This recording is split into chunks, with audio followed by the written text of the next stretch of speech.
বদরের যুদ্ধ রাসূলুল্লাহ সাল্লাল্লাহু আলাইহি সাল্লামের জীবনে প্রথম যুদ্ধ 17 রমজান 624 খ্রিস্টাব্দে এই যুদ্ধ সংঘটিত হয়। এই যুদ্ধটি মদিনা থেকে 80 মাইল দক্ষিণে পশ্চিম অঞ্চলে বদর নামক স্থানে সংঘটিত হয়। এতে মুসলমানদের সংখ্যা ছিল মাত্র 313 জন আর কুরাইশদের সংখ্যা ছিল 1000-এর উপরে। এই যুদ্ধে মুসলমানরা বিজয় লাভ করে। এতে 70 কুরাইশ নিহত হয়। এই যুদ্ধে 6 জন মুজাহির এবং 8 জন আনসার সহ মোট 14 জন শাহাদাত বরণ করে। উহুদের যুদ্ধ 625 খ্রিস্টাব্দে হিজরি তৃতীয় বর্ষে কুরাইশ দলপতি আবু সুফিয়ানের নেতৃত্বে 3000 সশস্ত্র সৈন্য এবং 3000 উট ও 2000 উটনি সহ মক্কা হইতে যুদ্ধ অভিযান করে মদিনা 5 মাইল পশ্চিমে উহুদ নামক স্থানে উপস্থিত হয়।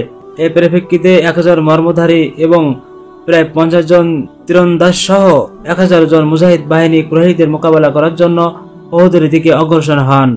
প্রতিমধ্যে মুনাফিকের নেতা আব্দুল্লাহ বিন উবাই তার 300 জন অনুসারী নিয়ে পলায়ন করে।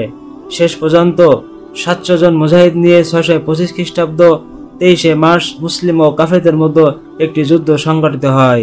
খন্দকের যুদ্ধ 627 খ্রিস্টাব্দে 31 মার্চ এ যুদ্ধ অনুষ্ঠিত হয়। কুরাইশ ও ইহুদির বেনুয়ানদের মোট সৈন্য সংখ্যা ছিল 10,600 জন। মুসলমানদের সৈন্য ছিল 3000 জন। মুহাম্মদ সাল্লাল্লাহু আলাইহি সাল্লামের পারস্যবাসী সালমান ফার্সির পরামর্শে 6 দিন কঠোর পরিশ্রম করে মদিনার চতুর্থ দিকে পরীক্ষা খনন করেন। কুরাইশরা দীর্ঘ 27 দিন মদিনা অবরোধ করে রাখে। পরীক্ষার কারণে মদিনা আক্রমণে ব্যর্থ হয়ে আবু সুফিয়ান মক্কা ফিরে যেতে বাধ্য হয়। হুদায়বিয়ার সন্ধি রাসূলুল্লাহ সাল্লাল্লাহু আলাইহি সাল্লাম 628 খ্রিস্টাব্দে মক্কা গমনের ইচ্ছা প্রকাশ করেন এবং 1400 সাহাবী নিয়ে মক্কার উদ্দেশ্যে যাত্রা করেন। বুদাইন বিল ওকার নিকট কুরাইশদের যুদ্ধ বিজয়ের কথা শুনে মক্কার 9 মাইল অদূরে হুদায়বিয়া নামক স্থানে শিবির স্থাপন করেন। কুরাইশের পক্ষ থেকে ওরাকা বিন মাসুদ সন্ধির প্রস্তাব নিয়ে আসেন। মুসলমানদের পক্ষ হযরত ওসমান রাদিয়াল্লাহু তাআলা সন্ধি প্রস্তাব নিয়ে পাঠান। মুসলিম শিবিরে হযরত ওসমান হত্যার রব ওঠে। এতে মুসলমানগণ ক্ষুব্ধ হইয়া শপথ করে যে ওসমান হত্যা প্রতিশোধ না নিয়ে তারা ফিরে যাবে না। মুসলমানদের এই ঘোষণা শুনে কুরাইশরা ভীত সশস্ত্র হয়ে ওঠে এবং সাথে সাথে সুইল বিন আমরকে সন্ধির প্রস্তাব নিয়ে পাঠায়।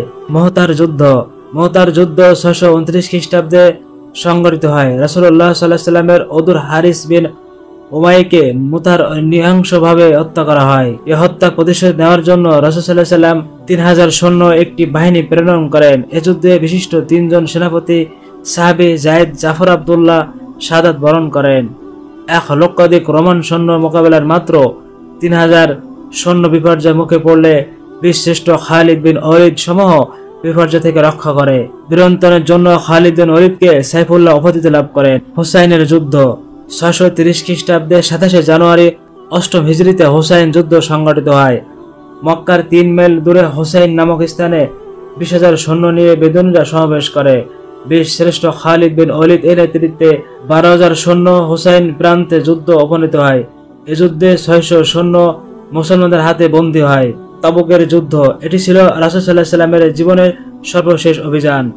630 খ্রিস্টাব্দের নভেম্বর মাসে লক্ষাধিক সৈন্য সহ বাইজান্টাইন বাহিনী মদিনার দিকে রওনা হয়। মুসলিম বাহিনীতে 1000 আশ্রয়ী 3000 পদাতিক সৈন্য সহ মোট 30,000 সৈন্য ছিল। আবু বকর রাদিয়াল্লাহু তাআলা আনহুর সমস্ত সম্পদ দান করেন। হযরত ওমর রাদিয়াল্লাহু তাআলার জীবনে অর্জিত সম্পদের অর্ধেক দান করেন। হযরত ওসমান রাদিয়াল্লাহু তাআলা ও আব্দুর রহমান ইবনে আউফ সহ সকলকে বিপুল পরিমাণ সাহায্য করে। মেয়েরা তাদের গহনা খুলে নজরা পেশ করে। আমাদের এই চ্যানেলটি সাবস্ক্রাইব করে পাশে থাকার অনুরোধ রইল।